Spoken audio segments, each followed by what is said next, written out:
MC를 맡는다고요? 라고 물었을 때 저는 세상 모든 일은 변할 수 있고 불가능은 없다고 대답했죠. 2020년 CCTV 춘한 무대에 예상치 못한 인물이 등장했습니다. 그녀는 CCTV 아나운서 출신도 아니었고 체계적인 MC 훈련을 받은 적도 없었습니다. 그녀의 본업은 배우였고 어릴 때부터 대학 때까지 무용을 전공했으며 대학 전공은 연기였기에 MC 분야에서는 완전히 문외한이었습니다. 섣달 금음날 밤 퉁리아가 감격스러운 모습으로 전 국민에게 새해 인사를 전할 때 시청자들은 그녀가 어떻게 저렇게 중요한 무대에 오를 수 있었을까? 라며 깊은 의문을 가졌습니다.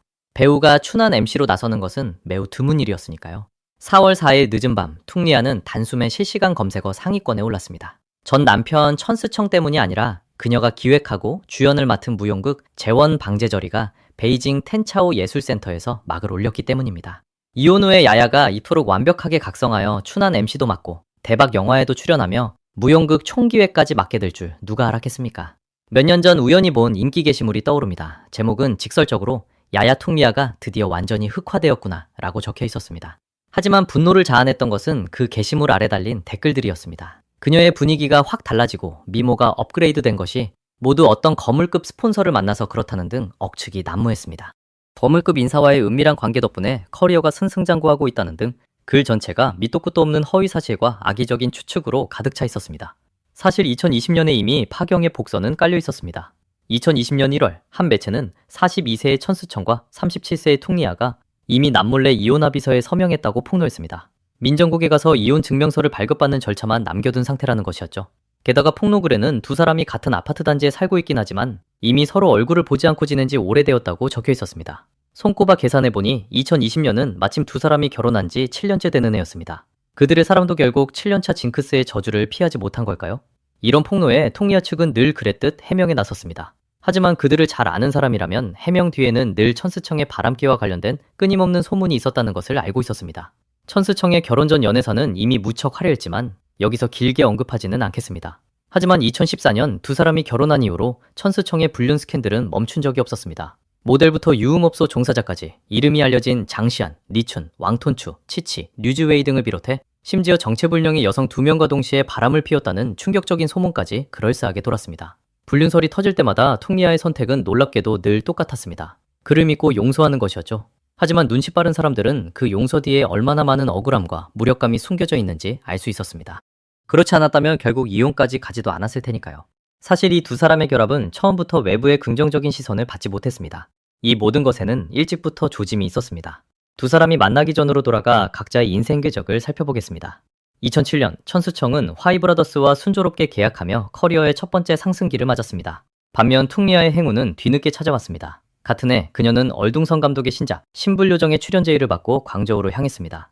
이것이 퉁리아의 첫 연기 도전이었는데 극중 니자이아이라는 작은 조연을 맡았음에도 뛰어난 외모 덕분에 뜻밖의 큰 인기를 얻었습니다. 어떤 이들은 그녀를 둥시안이나 사와지리 에리카와 비교하기도 했고 720도 사각지대 없는 미녀라고 찬사를 보내기도 했습니다. 퉁리아는 바로 이 외모 덕분에 연예계의 문을 제대로 두드릴 수 있었습니다. 한편 그 무렵 천스청은 이미 업계에서 어느 정도 이름을 알린 상태였고 심지어 두 번의 떠들썩한 연애를 경험한 후였습니다. 천스청은 주연을 맡았던 사랑은 행복한 총알 촬영 당시 중앙희극학원 후배인 선잔이를 알게 되었습니다. 두 사람은 금세 사랑에 빠졌지만 후에 천스청의 고질적인 바람기 때문에 선잔이가 아무리 타일러도 소용이 없자 결국 분노하며 이별했습니다. 이후 선잔이는 주여원과 결혼하여 안정되고 행복한 삶을 얻었습니다. 선잔이가 떠난 후에도 천스청은 가만히 있지 않았습니다. 함께 드라마 운명에 출연했던 또 다른 중앙희극학원 후배 차오시원과 연애를 시작했죠. 두 사람은 아주 당당하게 사랑을 키웠고 차오시원은 자신의 블로그에 진한 스킨십이 담긴 사진을 올려 대중의 이목을 끌기도 했습니다. 하지만 이 관계도 결국 결혼을 원치 않는 천스청의 태도 때문에 끝이 났습니다. 차오시원은 하루빨리 정착하고 싶어 했지만 천스청은 너무 일찍 결혼에 얽매이고 싶어 하지 않았습니다. 그렇게 두 사람은 평화롭게 결별했습니다. 이 기간 동안 천스청의 커리어는 승승장구했습니다.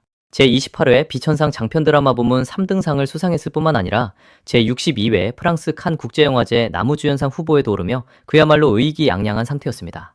2010년 천스청은 번뜩이는 아이디어로 설립 3년 차였던 실리미디어와 갓 상장한 르티비를 끌어들여 자신이 직접 각본, 감독, 주연을 맡은 드라마 베이징 러브스토리에 투자를 받았습니다.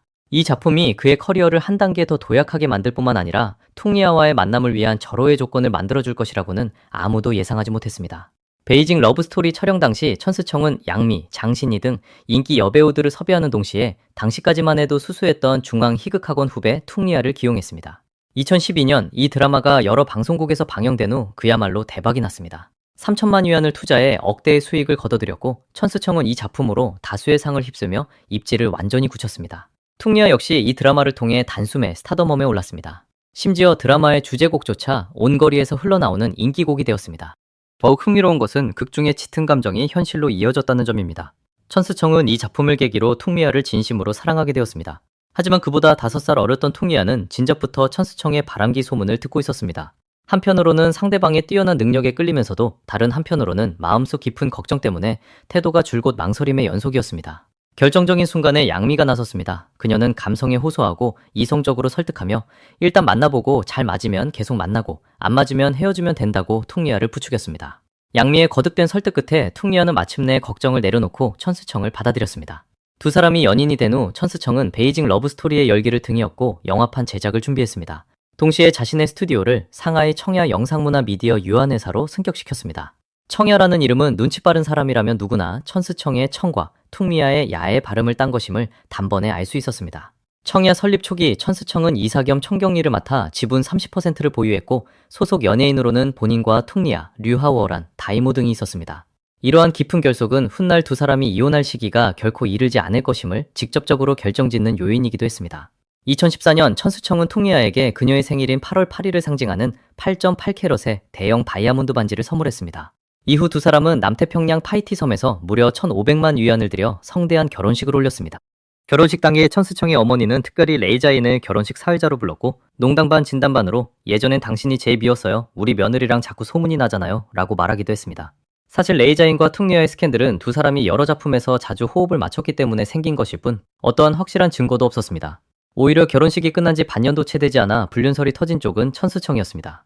2014년 6월 한 매체는 천스청이 한 긴머리 여성과 고급 레스토랑에서 무려 4시간 동안 식사를 하는 모습을 포착했습니다.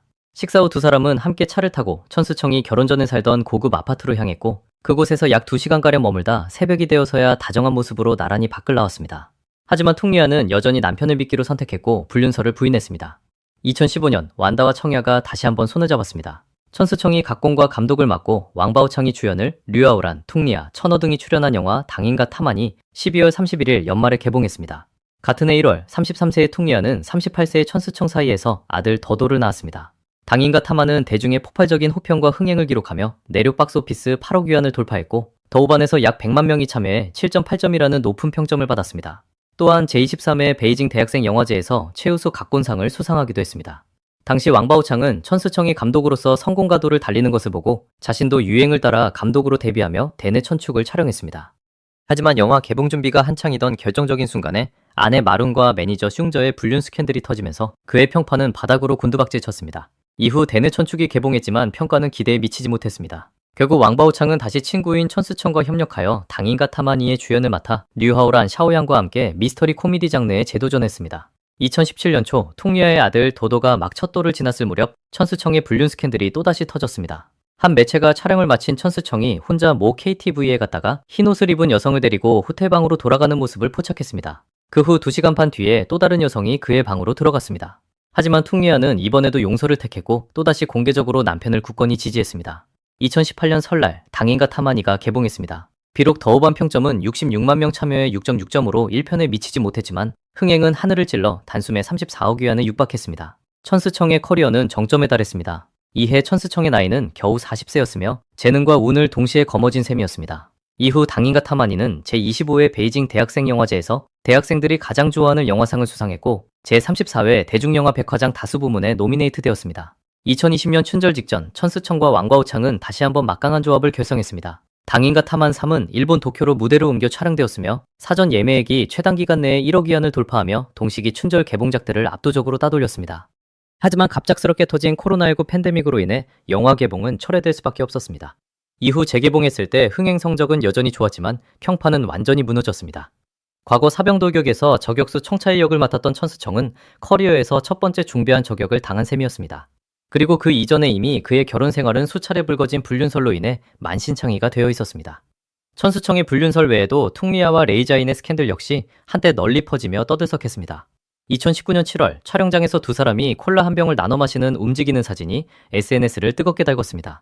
보도에 따르면 영화 초시공동거 촬영 당시 퉁리아가 어시스턴트에게 콜라를 가져오라고 했고, 레이자이는 어시스턴트에게서 콜라를 건네받아 이빨로 병뚜껑을 딴 뒤 튕겨내고 다시 퉁리아에게 주었습니다.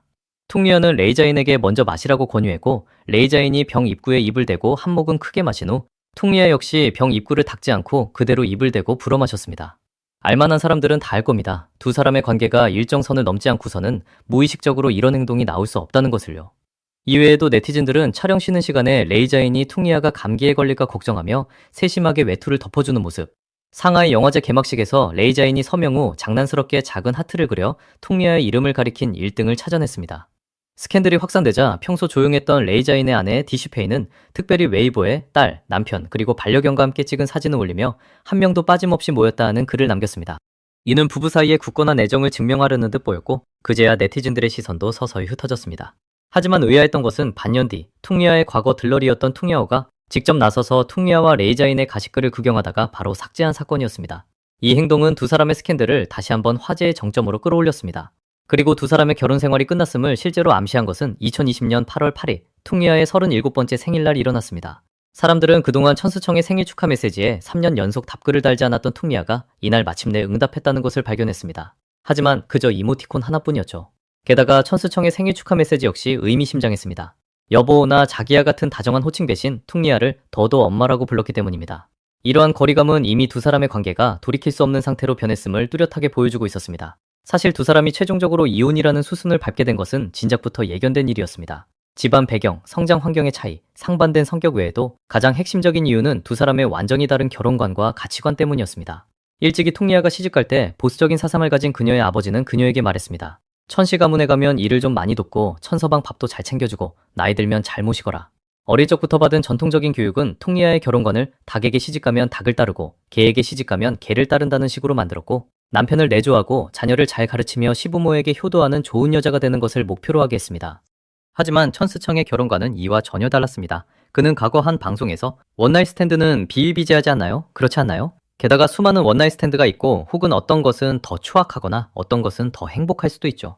누구나 배신을 하거나 마음이 흔들릴 때가 있습니다. 라고 직설적으로 말했습니다. 더욱 사람들을 놀라게 한 것은 그가 일부의 처제에 대해 공개적으로 의문을 제기했다는 점입니다.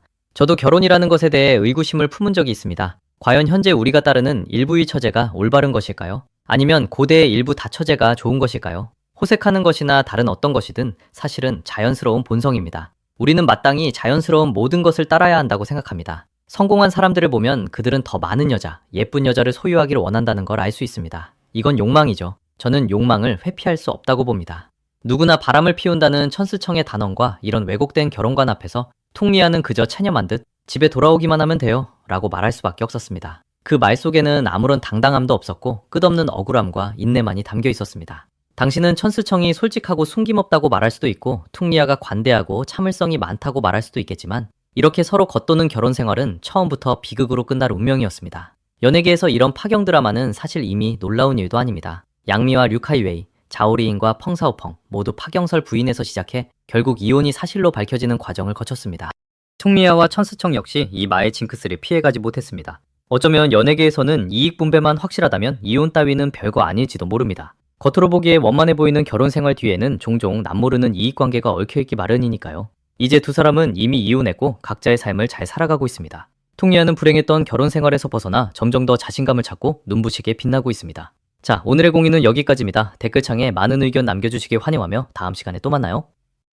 제가 말씀드리고 싶은 건 회피할 수 없는 부분이라는 겁니다. 어릴 때는 여자아이 손만 잡아도 정말 너무너무 행복하다고 생각하잖아요.